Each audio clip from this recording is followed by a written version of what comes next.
আসলে এই শ্রমিক আন্দোলনের ফসলটা আসলে একদিন অথবা 2 দিনের না, দীর্ঘদিনের। তো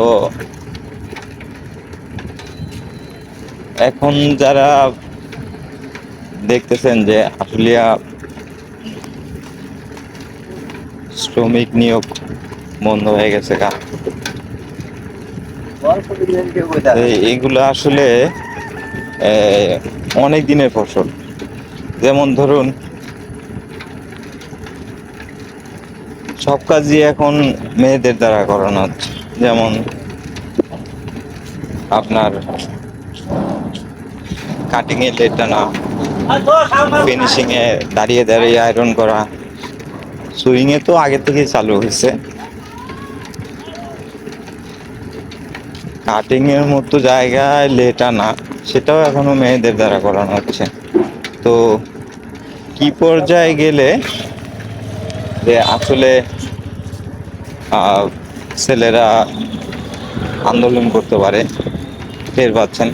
তার মধ্যে আবার এখন যে নতুন করে 5ই আগস্ট দেশ যখন স্বাধীন হলো, তখন দেখা গেল কি যে আওয়ামী লীগের বড় বড় বোয়াল মাছ, আওয়ামী লীগের বড় বড় বোয়াল মাছ, যেমন ধরেন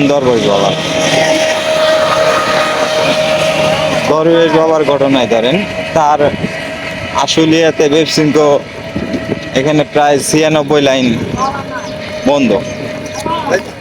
তো এখানে ধরেন প্রায়, যদি আমরা নাও ধরি, ন্যূনতম যদি ধরি 20,000 শ্রমিক, এই 20,000 শ্রমিক কিন্তু বেকার হয়ে গেছে। একটা ফ্যাক্টরির কথা বলতেছি, অন্যগুলোর কথা বাদ দিলাম। তো এই 20,000 শ্রমিক যখন বেকার হয়ে গেছে, এর সাথে কিন্তু 20,000 শ্রমিকের সাথে 1 লাখ সদস্য জড়িত। যদি আরো 4 জন করে ধরা হয়, এই একজনের পিছনে যদি আরো 4 জন ধরা হয়, তাহলে 1 লাখ।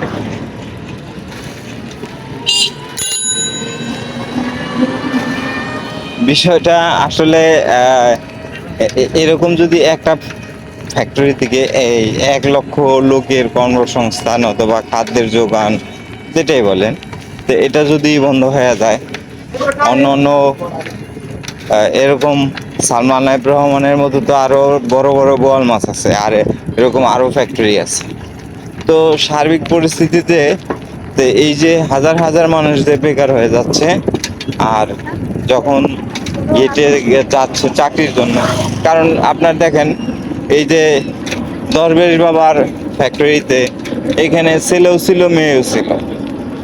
যদি ধরেন আপনার 75% মেয়ে ছিল, ছেলে ছিল আপনার ধরেন 25%।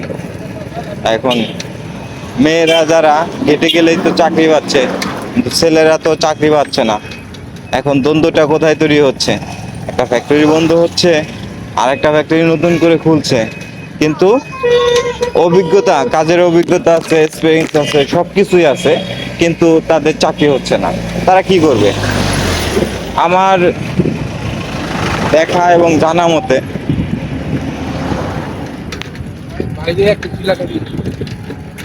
তারা ভালো অপারেটর, চাকরির এক্সপিরিয়েন্সও ভালো, কিন্তু কোথাও চাকরি হচ্ছে না। এমতো অবস্থায়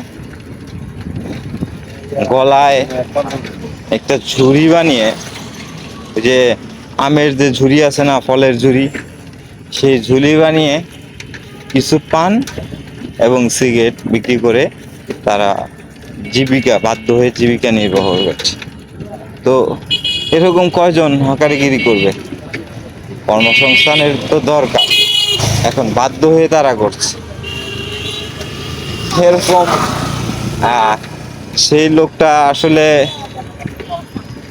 অটো চালাইতে পারে, ধরেন অটো চালাইতে পারে, রিক্সা চালাইতে পারে, কিন্তু তাকে যে একজন লোক রিক্সা দিবে, অটো দিবে, এরকম পরিস্থিতি, স্বাভাবিক পরিস্থিতি তার তৈরি হয় নাই। কেউ জামিনদারও হবে না। এই বিভিন্ন সংকটে দেখা যায় কি নানান ধরনের সমস্যা হয়ে এই শ্রমিক আন্দোলনটা তৈরি হয়েছে।